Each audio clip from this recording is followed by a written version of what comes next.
আসসালামু আলাইকুম রহমতুল্লাহি ওবরকাতুহু। সম্মানিত দর্শক, দেশে বিএনপির শাসন শুরু হয়ে গেছে এবং সারা দেশে প্রায় প্রতিদিনই একটি না একটি ঘটনা ঘটানো হচ্ছে বা একটি না একটি ঘটনাকে সামনে আনা হচ্ছে, যাতে করে বিএনপির যিনি সরকার প্রধান জনাব তারেক রহমান, তার মহত্ব, তার উদারতা, তার বিশালত্ব এবং রাষ্ট্র পরিচালনায় যে তিনি অনন্য, এই জিনিসগুলো বিএনপি তুলে ধরার চেষ্টা করছে। তিনি সাধারণ মানুষের মতো যানজট পার হচ্ছেন, তার গাড়ি যানজটে আটকে আছে। এগুলোকে লাইমলাইটে এনে তিনি যে কত বড় নেতা, তিনি যে কত বড় মহান, যা আগে এরশাদ সাহেব, শেখ হাসিনা, এমনকি বেগম জিয়া বা জিয়াউর রহমান সাহেবও করতে সাহস পাননি, ঠিক সেইভাবে তিনি সাধারণের মতো জীবনযাপন করছেন। এটাকে জনগণের সামনে এনে তাকে জনগণের নেতা বানানোর চেষ্টা করা হচ্ছে। এর বাইরে যারা মন্ত্রী মহোদয় রয়েছেন, তারা নানা রকম কথা বলে, কাজকর্ম করে, অ্যাকশন দেখিয়ে তারেক রহমান সাহেবের স্বপ্ন পূরণ করা, বিএনপিকে জনমুখী করা এবং যে কোনো মূল্যে রাজনৈতিকভাবে আওয়ামী লীগকে পেছনে ফেলে দেওয়ার জন্য প্রায় সব কাজই তারা করছেন। ক্ষমতা গ্রহণ করার সাথে সাথেই বিভিন্ন এলাকাতে বিএনপি যারা নেতাকর্মী, তারা খাল খনন, খাল পরিষ্কার ইত্যাদি নানা কর্মে নিজেরা ব্যস্ত হয়ে পড়েছেন এবং চারিদিকে যারা জনগণ দেখছেন, সবাই বলার চেষ্টা করছেন ধন্য ধন্য ধন্য। তারপর সাধু সাধু সাধু, নেতা তো এরকমই হওয়া উচিত, দল তো এরকমই হওয়া উচিত। আসার সঙ্গে সঙ্গে খাল কাটা শুরু করে দিয়েছে, আসার সঙ্গে সঙ্গে ফ্যামিলি কার্ড দেখা শুরু করেছে। ঈদের আগে ইমাম মুয়াজ্জিনদেরকে সরকারি তহবিল থেকে টাকা দেয়া হবে। তারপর সেই 50 লাখ পরিবারকে ফ্যামিলি কার্ড দেয়া হবে এবং এটা সেনাবাহিনীর মাধ্যমে বিতরণ করা হবে। এই কাজগুলো সরকার খুব জোরে সোরে শুরু করছে। এটার শেষ পর্যন্ত ফলাফল কী হবে সেটা পরে বলবো, কিন্তু তার আগে বলা উচিত যে এগুলো খুব জনপ্রিয়। আরও স্পষ্ট করে যদি বলি, তাহলে এগুলো খুবই সস্তা জনপ্রিয় কাজ, যে কাজ দিয়ে মানুষদেরকে খুব অল্প সময়ের জন্য মুগ্ধ করে রাখা যায়। কিন্তু 7 দিন পর, 10 দিন পর যখন মানুষের পেটে টান লাগবে, বা ইতিমধ্যে যাদের পেটে টান শুরু হয়েছে, পবিত্র মাহে রমজান চলছে, মানুষ ছুটছে, রাস্তাঘাট রীতিমতো মানে চলাফেরা করা যাচ্ছে না, এত মানুষ। এরা সবাই গত 17 মাস ধরে বসেছিল যে একটি গণতান্ত্রিক পরিবর্তন হলে, নতুন সরকার আসলে তারা কাজ করবে, সেই কাজের জন্য তারা বের হয়েছে। বের হওয়ার পর ব্যাংকে যাচ্ছে, টাকা নেই, গার্মেন্টসে যাচ্ছে, শ্রমিকদের মাস শেষে বেতন ভাতা কিভাবে দিবে, গার্মেন্টস মালিকদের মাথা খারাপ।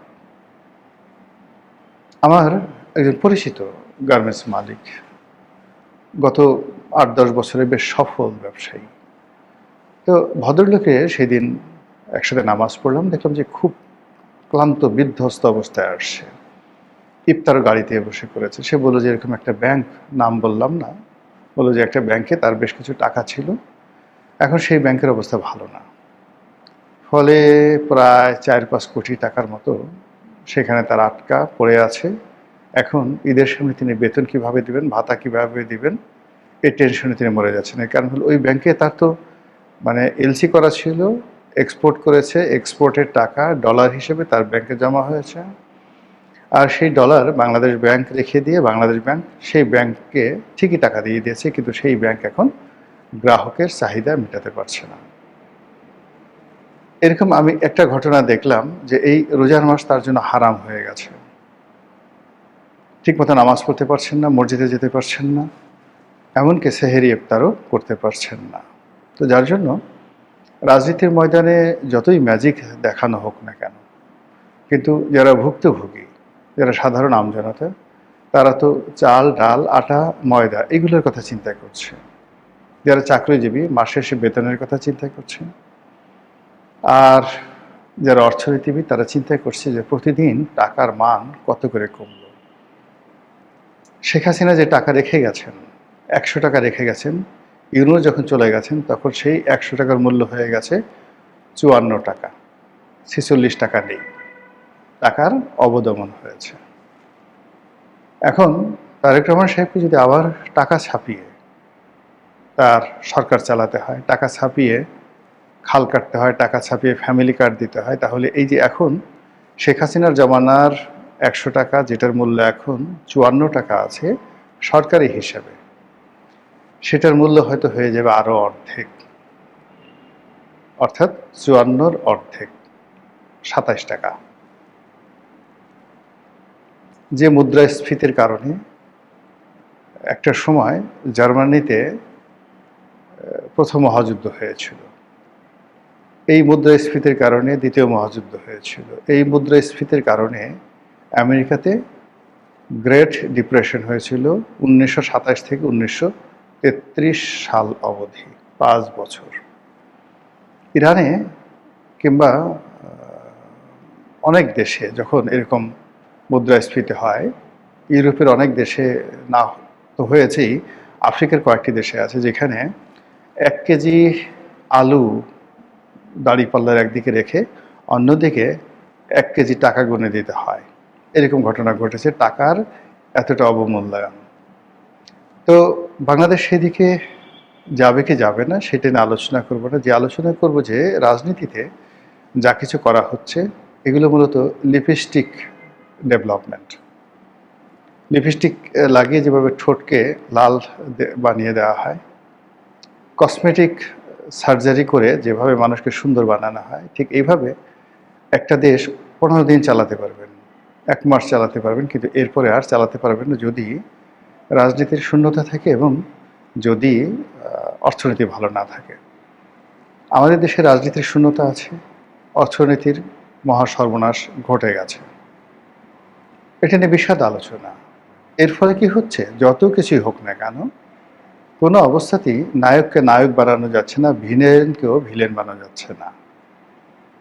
গত ১৭ মাস ধরে শেখ হাসিনাকে, আওয়ামী লীগকে অপ্রয়োজনীয় করার জন্য ডক্টর মোহাম্মদ ইউনূস এবং তার পারিষদবর্গ সর্বোচ্চ চেষ্টা করেছেন, কিন্তু ফলাফল শূন্য। তাকে চলে যেতে হয়েছে অপমানজনকভাবে, এবং তার সঙ্গে যারা ছিলেন তাদের সবাইকে তিনি বিপদে ফেলেছেন।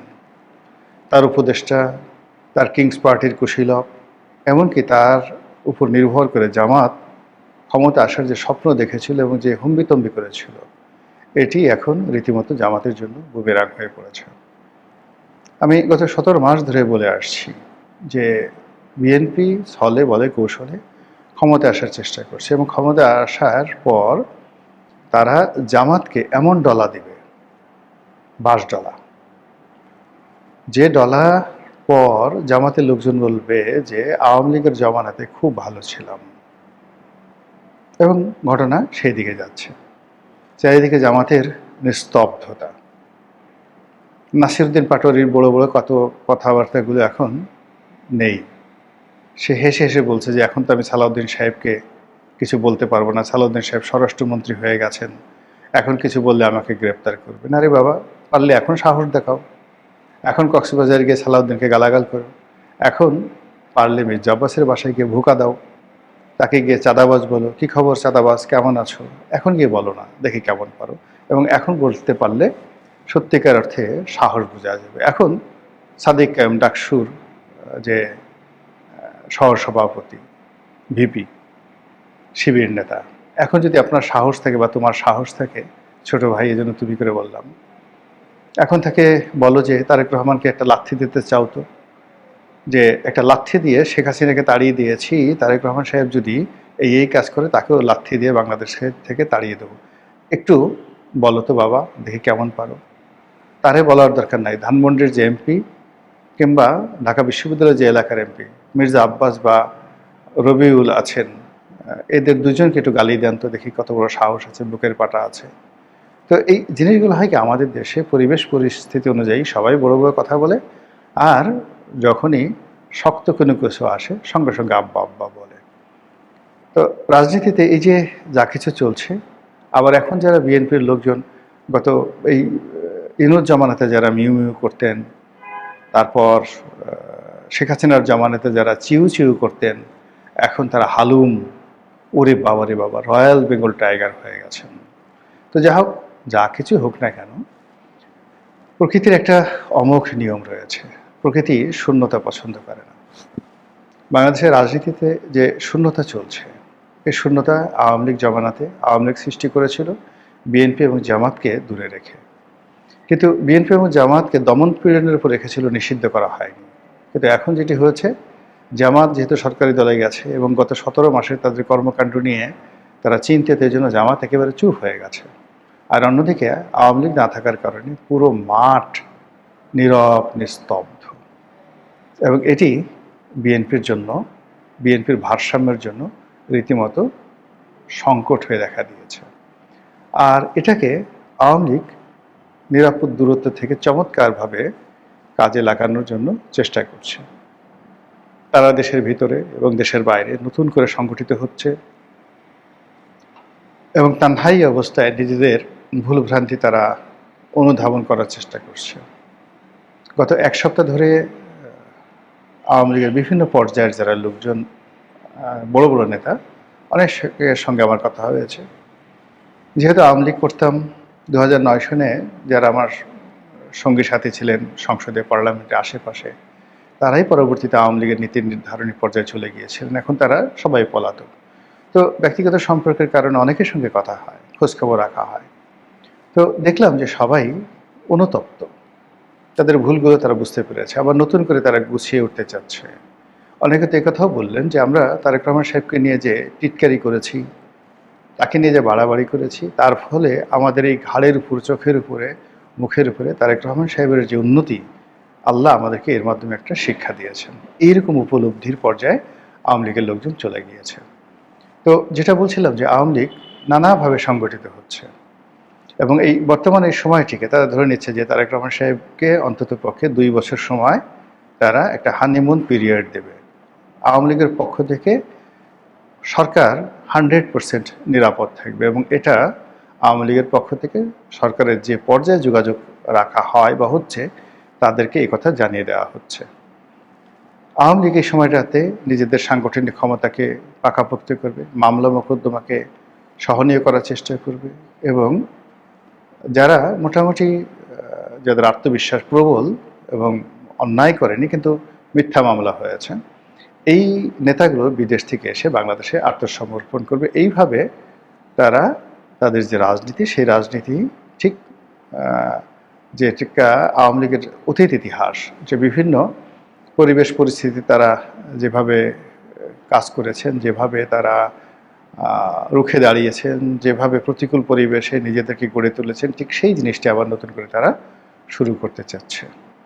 এবং এটা যদি সত্যিকার অর্থে তারা করতে পারে, আওয়ামী লীগ অতীতের যে কোনো সময়ের চেয়ে শক্তিশালী হবে, যে কোনো সময়ের চেয়ে ভালো করবে এবং আগামীতে যদি তারা ইতিবাচক থাকে এবং সরকার যদি তাদের ব্যাপারে ইতিবাচক থাকে, আশা করা যায় গণতন্ত্রের একটি সুন্দর বাতাস বাংলাদেশে প্রবাহিত হবে। মহান আল্লাহ আমাদের সবাইকে হেদায়েত দান করুন এবং হেফাজত করুন। আসসালামু আলাইকুম ওয়া রাহমাতুল্লাহি ওয়া বারাকাতুহু।